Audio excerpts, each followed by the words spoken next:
We are looking at chapter number 4, food security in India. What is food security in India? Or what is food security first? So food security, for a person, there are certain things which are required. First of all, air. Second thing is food. Then various other things like the resources, roti, kapda and makan, all those things. But the basic thing to move a body, to maintain a body and to work is food. So every citizen of the country, wherever it is, requires food. If a person is not getting food, he is food insecure. So what is food security? This has three aspects. First of all, the availability, then the accessibility, and then the affordability. So these are three A's. For a person or a citizen, food security means food should be available. That is, availability of food means food production within the country. That is, the food should be produced in a very good amount in the country. And if the food is not available, then the imports of food should be done. And then there should be a stock, a buffer stock, a stock in any kind of situation, calamity, this stock can be used. This is the availability. So everyone should have the availability of food. And what is food we are talking about? Basically, we are talking about the grains, that is the staple food which we talk, like the roti and chawal, etc. Bread and rice. So these are the basic food ingredients that everyone wants to sustain, and others also to make a balanced diet. Second thing which comes is accessibility. What is the accessibility? That is, a person should reach to the food, or the food item should reach to the person without any distance or without any problem. That is, it should be easily accessible to this guy. The third one is that the samarthya, or the person should have enough money in his pocket to buy this food in sufficient, safe and nutritious food manner. That is, whatever the dietary needs of a person. So a person would need what? For eyes, he may need vitamin A. For his bones, he may need calcium. So all these, body parts and working of a body requires various dietary needs, nutritious food. So a person should get, food security means, he should get with his pocket, whatever he has, sufficient, safe and nutritious food. So these are the three aspects of food security. And in our country, specifically, we have PDS, that is Public Distribution System. So all the people at all times, food security depends on the public distribution system. Also, I'll talk about this PDS in detail. Then we have government vigilance, that is, government should look after this, that all the execution and the distribution of food is taking place properly to all the people who are standing in the last of the queue. So standing at the end of the queue, everyone should get it. And time to time action and security of this food, wherever there is a problem, it needs to be surfaced or it needs to be distributed properly whenever there is a situation of any problem or calamity. So the food security, this means availability, as we saw just now, the adequate food supply of basic food stuff. The Nirdhan people or poor people, they want rice and grains for their basic needs. So even that should be available. There was a World Food Summit in 1995, and what was declared there, that food security at the individual, household, regional, national, global level, that is everywhere, exists when all people all times have physical and economic access to sufficient, safe and nutritious food to meet their dietary needs and food preferences for an active and healthy life. So this declaration, this further recognizes that poverty eradication is essential to improve access to food. If someone is poor, he is not having money, he will not be able to reach to food, or will not get money, he will not get the proper food, dietary food. So these are the dimensions, again, availability, accessibility and affordability. And this three dimensions that conclude this food security is ensured in a country if and only if enough food is available for all the person. That is, if you have say three people and only food is available for two, then this is not food security. This person is still food insecure. He is insecure. All persons have the capacity to buy food of good quality, not only food, but the food should be of good quality or acceptable quality that he can eat, and there should be no barrier on access to food. This is food security. So why there is necessity of food security? Why we require everyone, every citizen, every poor to have food? We want, or food security is required in a country to ensure food at all the times. That is, no one, not a single person in the country dies of hunger.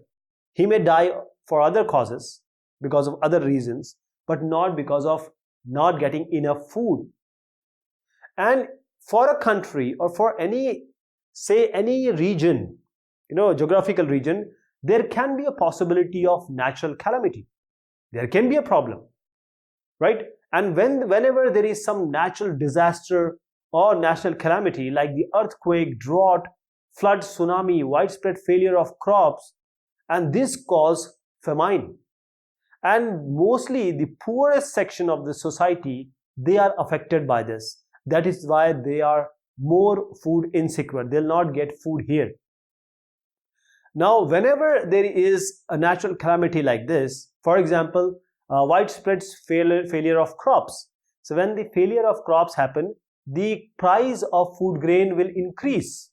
The price will increase, and once the price will increase, the poor people will not be able to buy it, and there will be a shortage. There will be a shortage and price will go up. And at this price, poor people or some people may not buy it. And if this calamity goes on and on for say 1 month, 2 months, or even an year, if it stretches for a longer time, then this may cause in starvation, right? Bhukmari, starvation. And then massive starvation might turn into famine. That is, famine is akal.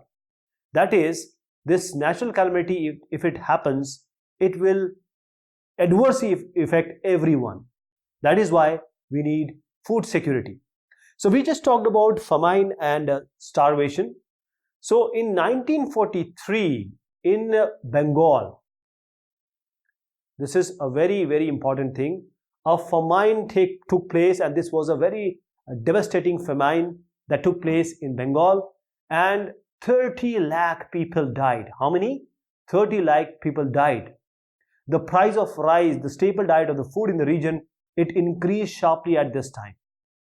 So the famine is characterized by the widespread death, as you see, because of the starvation, because of the epidemics, because of the diseases, because people are forced to drink unhealthy or impure water, the decaying food, the loss of the body resistance due to weakening from starvation. This may happen. That is why we don't want any situation like famine and starvation. That is why everyone should have the food security. No one should be food insecure. If you see this, these are the pictures of this 1943 famine that happened in Bengal, and you can see the situation. Here the people are leaving the region where they live, because if they stay here, they will die. After this 1943, fortunately, India has not faced, our country has not faced any famine like this. So there is, after independence, we have no famine like this. But still, there are places in Odisha like Kalahandi and Kashipur, and there are other places like Baran district in Rajasthan, in the Baran district, and then we have Palamau, that is Palamau in Jharkhand. This is in Jharkhand, and all these remote areas we always hear death due to starvation, death due to not eating proper food or not access to food. So this is happening in our country. That is why we need food security. So as we just saw that who are the food insecure people? how and when will you decide that this person is a food insecure? Mostly the people who are not having money or who are poor. For example, those who are not getting food and nutrition properly. And if you go to rural areas, that is Gramin Kshetra, the landless laborers, agriculture laborers, the traditional artisans, the petty self-employed workers who are employed by themselves, who don't have land. If you come to urban areas, that is the Nagariya Kshetra, you'll see beggars, the homeless people. They don't have anyone there, and beggars, they don't, they are only eating when they get some money from someone.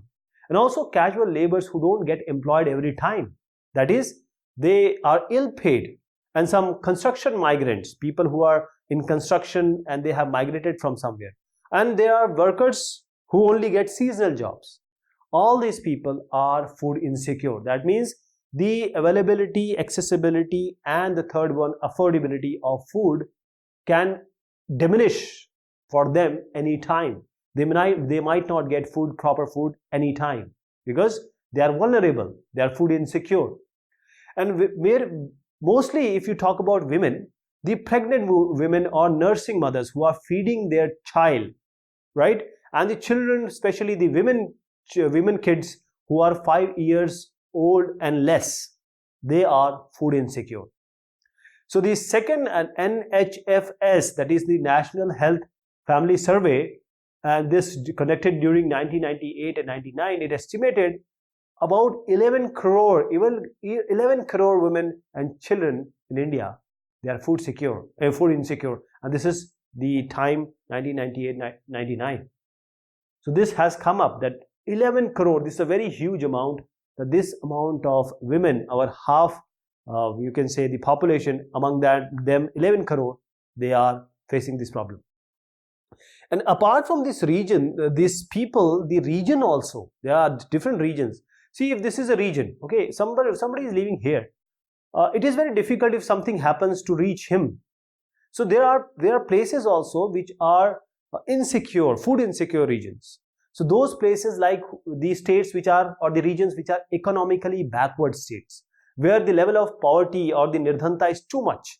The tribal people, the people who are living in very arid or remote areas, and those places which are generally shocked by natural disasters, like the eastern and southern or southeastern parts of Uttar Pradesh, the Bihar, the Odisha, the Jharkhand, West Bengal, Chhattisgarh, Maharashtra, and there are parts of Madhya Pradesh also. And here we have large number of food insecure people. So before I go ahead and talk about hunger, let me take the story of Ramu and Ahmed. Now what I'm trying to suggest here is you just try to understand what problems they are facing, what is the food insecurity they are facing, why we need food security. So now Ramu is casual laborer in agriculture in Raipur village.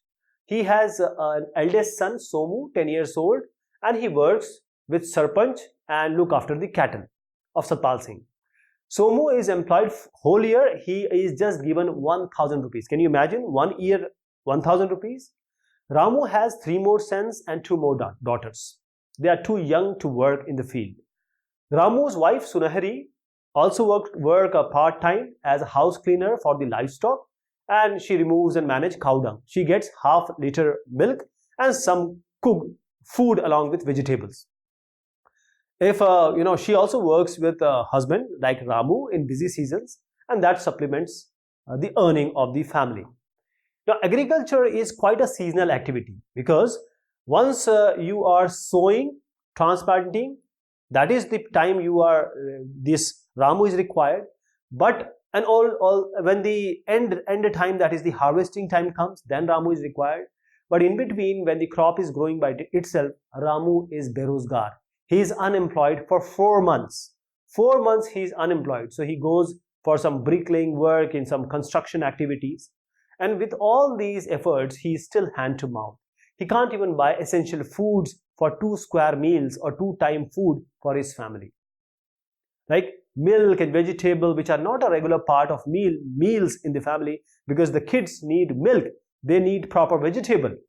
Ramu is food insecure for these 4 months because of the agriculture, the seasonal agriculture or seasonal nature of agriculture labor job. That is how 4 months he's insecure as far as the food insecurity is concerned. So I hope you got the idea what is the problem faced by Ramu. Now let us come to Ahmed. Ahmed is a rickshaw puller in Bangalore. Now he shifted from somewhere with Jumri Talai actually, and 3 brothers and 2 sisters and old parents. He stays in a jhuggi, and the survival of whole the family is on the shoulder of Ahmed. Now he is pulling rickshaw. Sometimes he gets employment, sometimes he doesn't get. So he is also hand to mouth. He is not able to buy, or he may buy some day-to-day accessibilities or necessities. Now there is one very good thing, which is he has a PDS card because he is below poverty line. He has a public distribution card. You might have seen the the shops in your vicinity, in your area.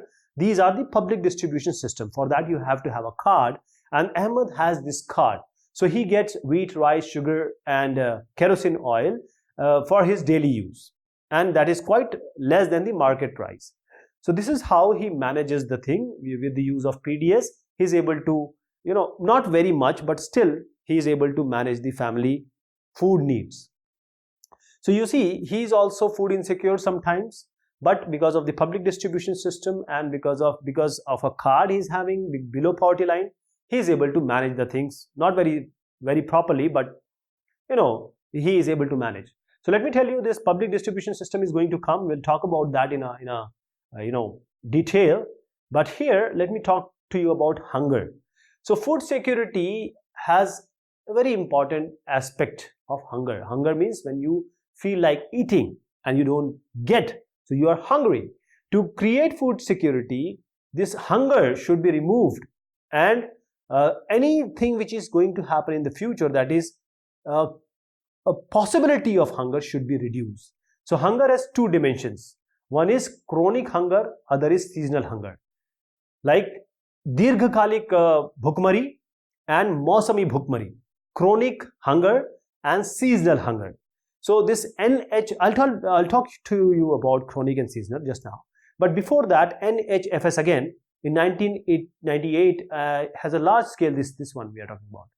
A multi-round survey conducted in a representative sample of households throughout the India. And these 3 rounds of survey has been conducted.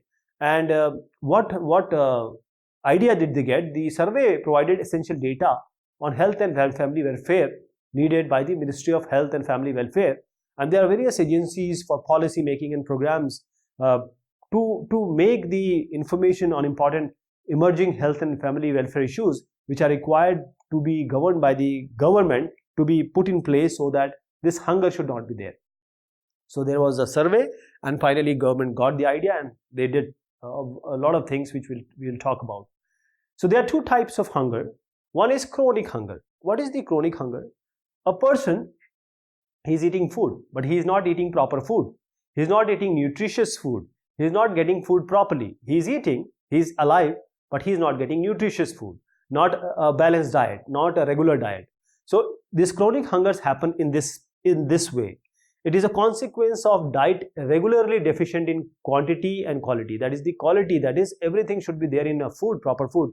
Dal, chawal, sabzi, all these should be there. So this is caused by due to lack of income to buy food for survival. If you're not able to buy everything, you'll be only eating, say, bread and onion, bread, and sometimes people eat salt only. So this is chronic hunger, and this has reduced actually in rural areas from 2.3% of household in 1983 to 0.7% in 1999-2000. In urban areas, it has reduced to from 0.8 to 0.3 during the same period. So as I said, chronic hunger, because people don't eat proper food, they don't get easily the balanced diet. That is why they face the chronic hunger. Now the seasonal hunger. What is the seasonal hunger? Let me take you an example of Ramu. Ramu works for when the sowing is done, right? He works now when the crop is growing by itself. For 4 months, he doesn't get the job. And then when the proper harvesting is done, he gets the job. So for these 4 months, this is seasonal hunger. He and his family doesn't get proper food in this time. So it is related to the seasonal cycle. This seasonal hunger is related to the seasonal cycle of this food growing and harvesting. That is, the agriculture laborers, they don't get, or this, you can say that in a Gramin area, rural areas, this kind of seasonal labor, the seasonal problem is there. But if you come to urban areas, the construction activity, if there is rain time or monsoon time, the construction doesn't take place. So this is a seasonal hunger. And if you see, I'll just talk about this table in a bit. And this malnutrition is one more important thing. And this malnutrition is a condition when you are not eating proper nutrients in good proportion. You are eating the diet in wrong proportions. So India is aiming what? It is aiming, our country's aim is self-sufficiency. We want the food grains to be proper. So India has adopted, the government has adopted all the possibility, all the policies for self-sufficiency in food grains. So then came the Green Revolution. So by 1960 and from 1970 actually, 1960 the problem was still there, and there was a NSSO survey, and it came up and it showed there is a problem. So 1970 government took up the challenge of Harit Kranti or Green Revolution. So now this 1960 and 1970, as I said, the HYV seeds, variety seeds, and different types of modern farming methods were done. So wheat and rice were produced, and the highest rate was in Punjab and Uttar Pradesh of this wheat and rice. So food grain produced jumped from 7.23 million in this time to 78.9 million in 2012 and 13. So 78.9 lakh ton, that is million tons, were produced, and this is the highest up till now. But there are other places where this food production was not that much. Okay, this is called wheat revolution. Actually, Indira Gandhi, the Prime Minister of India, she introduced a dark ticket, and this was a very impressive progress of Green Revolution of agriculture by releasing a special stamp which was entitled Wheat Revolution in July 1968. And this was just because the people, the farmers, they worked hard and actually made this Green Revolution happen. And now India is self-sufficient because of this amount of surplus, or you can say adhishesh grains we have. So FCI, this Food Corporation from India, was set up, and this what happens here. Food Corporation of India is an Indian organization or a government organization. What it does is this FCI, and this was set up under the Food Corporation Act 1964, and this was to safeguard the farmers and also to distribute the food grains which are in surplus amount and throughout the country. So PDS system and maintaining the satisfactory level of operation and buffer stocks also.